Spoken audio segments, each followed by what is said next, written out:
Hey, everybody. Welcome this week to another episode of SD Revolution. I'm Austin Fuller, and I'm once again joined by Grayson Fulbright, our copywriter extraordinaire, and the person responsible for this week's rewrite. Grayson, how you doing? What are we looking at today?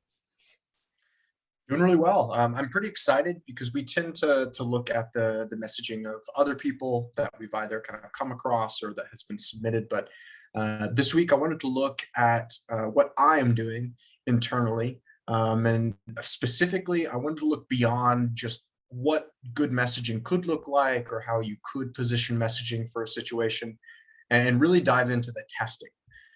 Because one thing I've always held true as I've learned how to do outbound and learn how to make it work in different situations and different industries is that it's very rare you're going to find the perfect style of messaging, the perfect offer, the perfect topics right off the bat to really maximize what you can produce.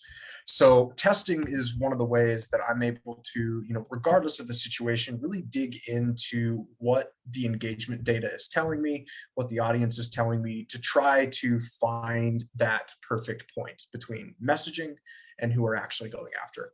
So we'll be looking at an original, which is actually one of the previous versions that I had been testing for the sequence. And we'll go through two rewrites. One is kind of version B, which I have some data and kind of like a jury out on already. And then looking at another version, kind of walking through what a testing process could look like.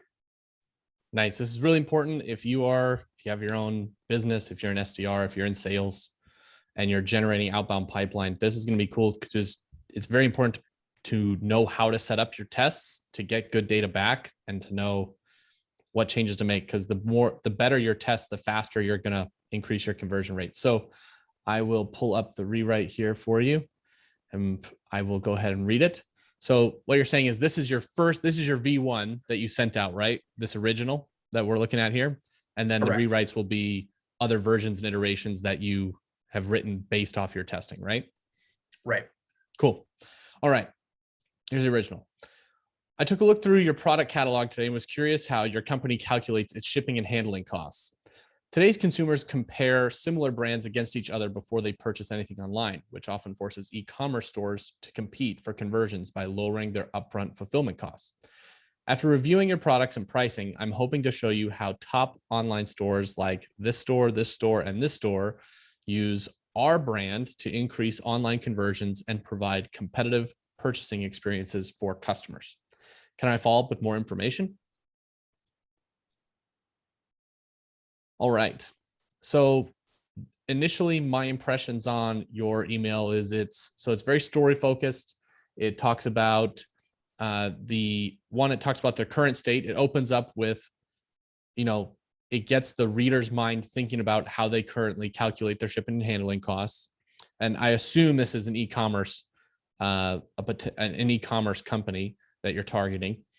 And then tells the story about how competitors, the shipping and handling costs, if you could, for example, if you could offer free shipping or if you have lower shipping and handling costs, all consumers do that. I mean, I do that, especially where I look and say, hey, what is this going to cost total versus another place I could buy it from? And it looks like you were looking to send some information based on how to get their prices lower and increase their conversions by being more competitive with their shipping and handling prices. Is that right? Yes, you nailed it on the head. And I think this one of the reasons why I chose this email and theme specifically is because I'll go ahead and spoiler. When we go to the rewrites, the intro of the different versions is the same. The incentives and the CTA is mostly the same. I made a few changes there just to test things, but really where I found my struggle in trying to get this theme and this email off the ground was directly in the middle. Because I listened as you read it and I listened as you were talking about feedback. And I agree without you saying anything that the middle section of the body trying to actually describe the problem, the story I'm trying to paint is a little confusing. I think when I first, you have a writer's blindness, right? When I first launched this, I thought it read perfectly. And then I got some data back and just just for anybody who is kind of interested in how to interpret data when you're doing like outbound prospecting or doing cold email, usually what you'll get in the first like 15 days, regardless of whether it's good or not, is you're going to get a sign of increasing open rates, especially as you're testing. So for this email specifically, we relatively quickly got up to an 80-85% average open rate, which, you know, for most people, you see that in the first 30 days of the campaign, you're like, wow, like we did it. But I quickly identified, after looking and kind of tracing this data, that, okay, if you're getting high opens, but then radio silence on engagement after they open it, there's something wrong or disconnecting after they open it, which usually means, like, unless you have a really bad incentive, unless you have just a CTA that's like way too overwhelming for them to take, most of the time people aren't going to respond or even click because they try to read what you're saying and they just don't get it, or it just doesn't click with them. And so that's what I kind of gained from the initial testing session with this theme and with this version, is that it seemed like the intro was getting opens. The intro and the subject line were getting higher than average opens, and we were successfully getting people to actually expose themselves to this email. But what was failing is, we, for some reason, after I think this is the original is actually version 2. So I think this is a second revolution when we were just getting started. But I kind of picked up on this and started to see how I could change the body to get into a better position, to get more people to actually take action on it. And this is, I believe, right before I kind of figured it out, before I kind of identified a better way to position the pain point. But that's my initial feedback, is overall what the data shows and the outcomes of the campaign is that we were able to successfully get opens. What we were failing to do with this version at the moment was getting people to follow through. That doesn't mean that they weren't following through after this step, but this is the first email, right? So it's really important to see and kind of understand why, after the first message you've received from me, wouldn't you click or wouldn't you reply? What do you think, Austin? I think, yeah, for me, it's a little disconnected in that second paragraph, or second, not really line, but yeah, that second paragraph. I think you can, I just think that second and third paragraph could relate to each other better. There's just a little bit of, you have to make the connection yourself a little bit as a reader. And I don't know, maybe in your rewrite, you show how to connect those ideas a little better. But otherwise, you know, the CTA is open-ended and easy, albeit a little vague, but that's okay. It's easy to say yes or no to. And then I guess perhaps when I read it, I see, well, this is the part that I feel is disconnected, where it says lowering their upfront fulfillment costs and then linking that and connecting it to increasing online conversions and competitive purchasing experience for customers, right? So there just either isn't enough there, or it isn't spelled out as easy for me as a reader for how those exactly connect. But that's really my feedback. I mean, there isn't a whole lot of, this isn't like our normal show where we can, you know, tear apart and berate some really easily, some really cardinal copywriting sins, because there aren't some terrible ones here, right? This is a good email, but like you said, I think a lot of people have and send good emails, but they just don't, even a good email isn't going to get responses if the ideas are disjointed or not connected properly. Like, there's a very specific way to write an email to maximize replies and conversions off of it. Yeah, I completely agree. And to kind of add context, because I think you're absolutely right. Like, the body section here in this specific version was actually a condensing. So I believe in the very first version that we ran, I often do this with step 1 emails. I'll kind of have a longer version and then a shortened version to just see what type of audience that I'm dealing with a step 1 email. And this is actually an attempt to take what was considered the long version email. So that body there, that's only 1 paragraph, was kind of 2 paragraphs with 2 full sentences. So this was my attempt, my first attempt, to try to condense 2 sentences of information into a solid, clear pitch. And I hope this is a testament to, like, I have some copywriting experience, but I didn't do it. This didn't work. The data shows that didn't work, right? So I think don't just get discouraged when you're trying to figure out the best way to position things, because you're never going to know the best way to position things. Usually what you have to do is you need to lock in the first parts, like how are people opening your emails? Good. You know how to intro it. Then you can move on to how are you going to take the intro and actually frame the conversation in a way that has their eyes open and has them interested in seeing what's next. And I think in this specific example, I was getting there for this first attempt. I kind of figured out with this first swoop how to take these two sentences with a lot of information and many ideas, and I tried my best using a which, comma which. I use things like that often to try to tie big ideas together. So I did a good first swing at trying to turn two sentences into one sentence, but I completely agree that even with my experience and the research that we did for this sequence, we still fell short after the second attempt on trying to position the body. What I can tell you is when we get into the rewrite, the very first thing that I tested for the third version was actually trying to crack this body and figure out how best to put it, whether it's long or short. I needed to figure out how to actually explain it well, and it ended up working. The third version that we ended up launching with, at least in terms of what the data showed us, we got like basically a positive opportunity for one of our clients within like 7 days of launching it, sending in like 15, 30 different people. So that was like a clear indication after, testing one, testing two, those two versions were getting opens, but no clicks or no responses. And then we try out this new body in V3, which we'll look at in the rewrite soon.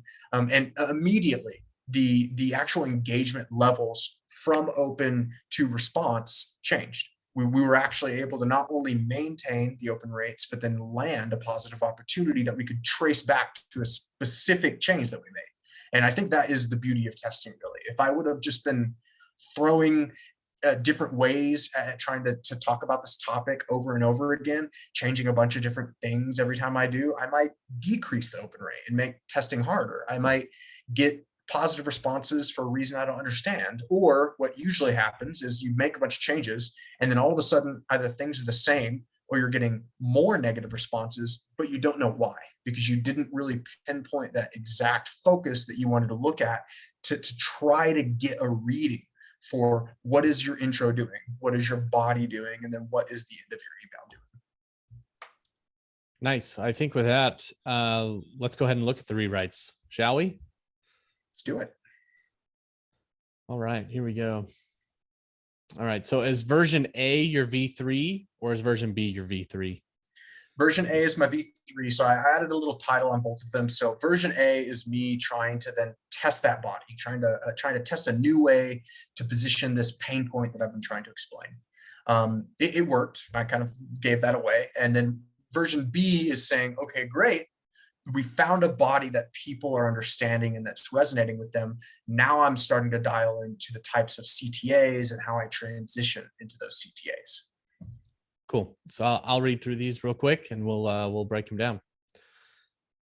I took a look through your product catalog today and was curious how your company calculates its shipping and handling costs. Before purchasing anything online, today's consumers consider variables like shipping and handling and compare these additional costs to other brands when making decisions. Without the ability to compete on upfront costs, e-commerce brands risk losing conversions to other stores in their space with more cost-efficient supply chains. After reviewing your products and pricing, I'm hoping to show you how top online stores like this store, and this store use our brand to increase online conversions and provide competitive purchasing experiences for customers. Can I follow up with more information? All right, do you want me to read the other one or do you want to talk about this one first? Yeah, we can go ahead and talk about this one first. The second one is the same except for the last two lines. Okay. But let me hear your initial thoughts first. I'm curious what you think about the version A rewrite. All right, so version A, you've now made a clear connection to how so what you're claiming in the future state, right before your call to action, is increase online conversions and competitive purchasing experiences for customers. You've now connected the idea in the first line, which is shipping and handling challenges, right? Like essentially alluding to some e-commerce brands have problems because at the end of the day, their customer has to pay more to out the door to buy their product. That third line now tells me, as the reader, you've walked me through the whole that one line was the missing link, right?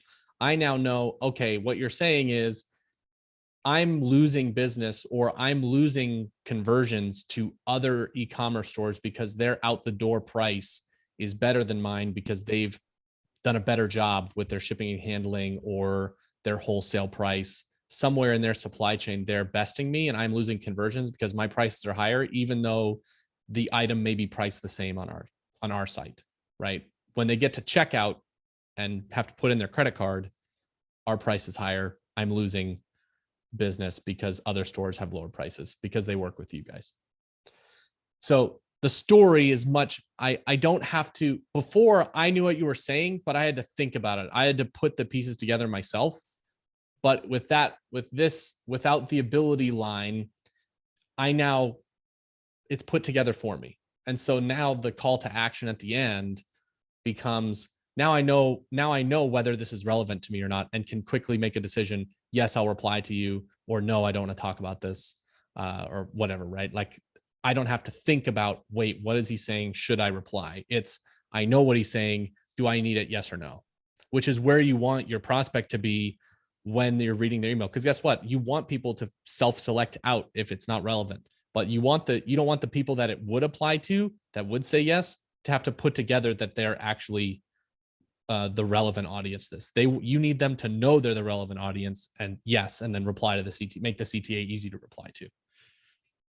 That's such a great point, and it kind of leads to the point I wanted to make, which is anyone who watches the show knows that Austin and I constantly kind of berate about the idea that you should be concise, try to shorten things, try to condense ideas if you can. And I think this is a clear showcase of that being wrong in this situation. I started with, it was a differently worded version of this, so it looked different than this, but I started with a 2-line pitch about kind of the topic I wanted to go for. It was okay, but again, it wasn't getting conversions. So I went through this whole journey and looped back around to the idea that, okay, it's not about me condensing. It's just about how I'm actually formatting these ideas in the context, like Austin said, of the top and bottom. If I did take a look through their product catalog today, and I'm wanting to end on how to increase online conversions and make their purchasing experience more competitive, there needs to be something in there, no matter how long or short, honestly. If you can make it short, that's great. But the core point here is you've already put a line in the sand in your intro, and you already have a line in your sand that's going to determine the next steps and relationship and outcome of the conversation. So what you put in the middle, it's more important what's above and below than what your company's about. Like if you have a great email, and Austin and I have seen this before, or talked about this before. If you have a great email and you're targeting the right people, you don't have to mention anything about yourself, your brand, what you do. You can start a momentous sales conversation that ends up turning into a qualified sales opportunity without having to go and do the traditional direct pitch. It's all about how you explain the situation. And to kind of wrap back around to just some advice on what helped me with the body. Bodies are hard because it's like there's so much you can put in there. You can put the pitch, you can talk about your problem, you can share more info about the problem you just talked about, you can share use cases, try to cast a net to try to get as many people to resonate, right? There's so many things that you can put in there. Usually what I try to do, and you'll probably notice as a pattern if you go back to some past episodes, but I love introing sentences with a comma. I love things that sets people up. Ideally, if I can have you read 4 words before you get to the end of the first part of the sentence, that's great. Because if you kind of take a look at the beginning of all of my sentences, I try to design my writing that way to where everything kind of sounds exciting or foretelling. I took a look before purchasing anything without the ability. After reviewing, right? It's like when you have the ability to understand what's most important to the prospect, it's a lot easier to write complicated things like the body of a topic involving two different players and talking about shipping and handling costs when that's only one cost among many. Like, how do you make it relevant, right? Well, you can kind of pull in their attention by focusing on what's most important. What I did here is I said, okay, if I'm having problems presenting the body, what's their most important outcome? That somebody purchases something online. Okay, great. So let's start with that. I know that in my argument, I'm trying to say that, hey, consumers do more than you think before they purchase anything online. So I led with that. And if you notice in the original version, it was deep in the middle. I almost said the exact same thing in the second line, but just in a different order. I actually believe it was basically today's consumers consider blah, blah, blah, blah, blah before purchasing anything online. But by switching that and focusing on the focal point that they care about, they don't care about that whole sentence until they read before purchasing anything online, today's consumers, because that's who they care about. People that can give them money, people who can be loyal to their brand, right? And then in the follow-up sentence, I use the same tactic because I'm trying to get them to think, okay, I just queued up the idea that before any of their potential customers will purchase anything, they're gonna look at your shipping and handling costs and they're gonna compare it to other brands. So what now? Well, in my mind, I tried to wrap back around to the end of my email. I introed it by talking about shipping and handling costs. I knew that I was trying to talk about this idea of being able to get more conversions and be more competitive when customers are purchasing online. So what is the problem to that? What is the point of my argument? Well, the focal point of the argument is, hey, are you able to compete on upfront costs? Because if you are, this might not be a relevant email for you. Like Austin said, you can kind of qualify yourself out. Sorry for sending you that email. But if it is hard to actually compete on upfront costs when customers are looking through shipping and handling details and tax, right? If that's difficult for you, that got your attention because you don't have the ability. It's like forcing them to self-identify. So it's like I have both of those sentences set up to where, like, if you don't care about customers purchasing stuff online, cool, don't want to talk to you. If you think you have the ability to compete handily on upfront costs, cool, you can stop reading from there. And then if you don't care that I just did a review, a person just did a review of your products and pricing, then cool, don't respond. But it's almost like barriers of entry that you can use as sturdy triggers, because the only thing that you can predict out of anything when someone interacts with your email is if they open, if they click, if they respond. But if you position your copywriting in this way, you can make a little bit of assumptions that are correct. Like, hey, if they read through that whole thing and then clicked on something in my signature, like, one of these three things must have gotten their attention. Either they're interested in how to get more people to purchase products online, they don't think that they can compete on upfront costs, or they're just plain interested that someone took the time to look and review at their products and pricing. All three of those are potential.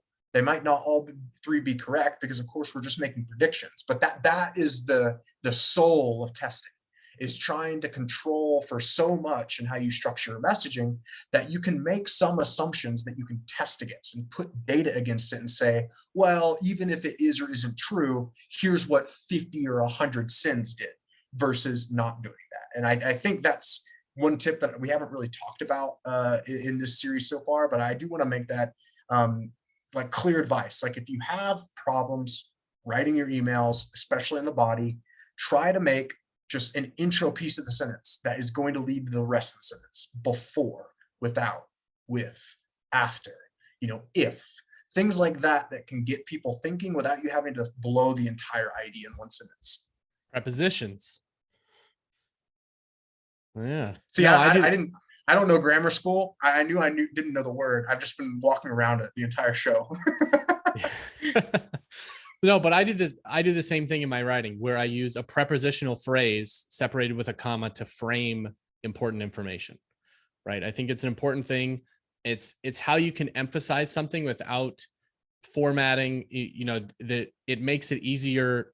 The brain likes things in chunks, right? And that's why prepositional phrases with commas help tell the brain when to slow down in reading, which when you have them slow down, that means the subsequent piece of information when they read is going to be emphasized because they're going to be reading it. So let's talk about this a little bit, this next one, where the difference is in your when you're in your pre-CTA and your CTA in the last couple of minutes. Let's talk about that. where you go from after reviewing your products and pricing to I'm reaching out to show you how top online stores.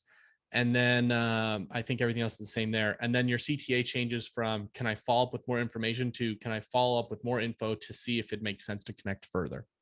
And it looks like now you're like, okay, the story works, the body works. These are the pains and problems that are clear for this audience. That part is set. Now I'm going to test how I ask them to take an action. And why is it important that you test that? What are some of the things you're testing here? It looks like to me, you're trying to see which of the soft language works best. You also changed after reviewing your products and pricing. So you already do talk about that at the top. So you've kind of eliminated that in the second one. So you're kind of changing, hey, I'm reaching out to, which makes it the purpose of this email is for you to reply and take an action. But if you want to talk a little bit more about why you're making these changes, what the experiment's kind of going, and I'd like to hear about that. Yeah, I mean, I think you hit the nail on the head. So this sequence in particular has gone a little quicker than usual, but the general idea is you optimize for opens first because you need data. You can't get data if people don't open it. Then you need to get to a body to where people are at least responding. Like if you're getting unsubscribes, it's bad, but if people are at least saying, hey, no, thanks, not interested, like that's better than not getting a response. And once you get to the point to where you are achieving outcomes that you are proud of, that you're saying, hey, that's it. That's the customer we want. We got a call out of that. Great. That means something is working correctly. And now you need to start dialing in on the details. And so what I did here is, and you kind of like called most of it out, but I tried to go for a more direct approach in the transition. So I thought, hey, I line them up with a couple of prepositions or whatever you just called it. Man, I'm having a grammar funk today. But I said instead of having a third, why not just get straight to the point? If the body is working the way that I think it is, maybe I don't even need any more context or any more fluff. Maybe I can go straight into it because they're that interested. And then for the CTA, I'm actually testing a different thing, but I'm testing it at the same time because it's the same area, kind of same realm of stuff. And what I'm testing in the CTA is how else could I get people to respond with less direct calls to action? Because in my experience, I know that even if it's something vague, like, can I follow up with more information? That CTA in itself is still a specific ask. So it's like specific asks tend to get different results and different engagement than more kind of open-ended or kind of like not really caring. It's kind of like a nonchalance to it. And so I use this end line often to where I'll say to see if it makes sense to connect further, because I'm trying to let them know or frame that A, I'm an experienced salesperson, and B, I respect their time. In my experience, kind of adding this into campaigns, it's an implicit way to kind of let them know that, like, hey, I'm not just asking to follow up with more information so that I can bug you to death or like hit you up on LinkedIn or call you. Like, I'm actually wanting to follow up with information to see if it's even worth moving forward. And I think having that positioning is a way to kind of take the specificity out of the CTA. So instead of saying, hey, I want to follow up with more information, you're giving them context. You're saying, hey, I just sent you this email. I want to talk about this topic and I want to show you these things. Like, can I send you some stuff to see if it makes us have a full conversation? And the great thing about that is there's a lot of ambiguity in what it means to see if it makes sense to connect further. So some people are going to take that information and be ready to get on a call. Other people are going to take that information and maybe back and forth via a few email chains before they decide that they want to learn more or really get serious about the sales process, right? But that was my thinking in terms of the CTA, because you always, once you've gotten the opens, once you figured out that your body's working and you can get people into the process, you want to start tweaking what you're incentivizing people with and what you're asking them, because that is the core of cold email when it comes to outbound. Once you figure out the opens, it's all about tweaky, looking at the incentives and looking at what you're offering. I think we're right at the top of the hour, but yeah, we really like yes or no calls to action. Can I send you a case? Can I follow up with a case study? Can I send you more information to see if it makes sense to connect further? We want something where someone can say yes, not necessarily, hey, here's a meeting.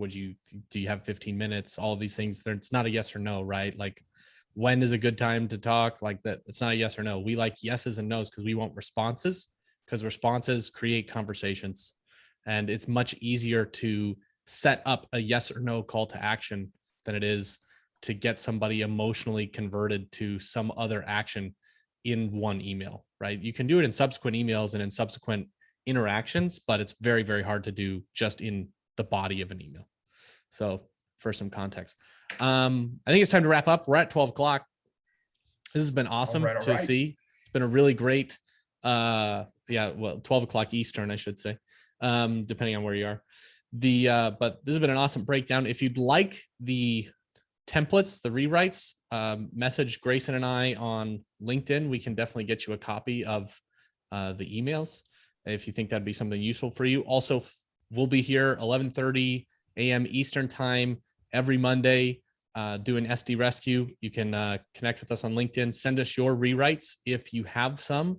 Send us your emails if you'd like us to rewrite them, or if you've gotten some mediocre sales outreach and want to see how you would write this better, we would be happy to take a look. Just message us on LinkedIn or go to sdrevolution.com and follow us there. All right. Thank you, everybody. See you next week.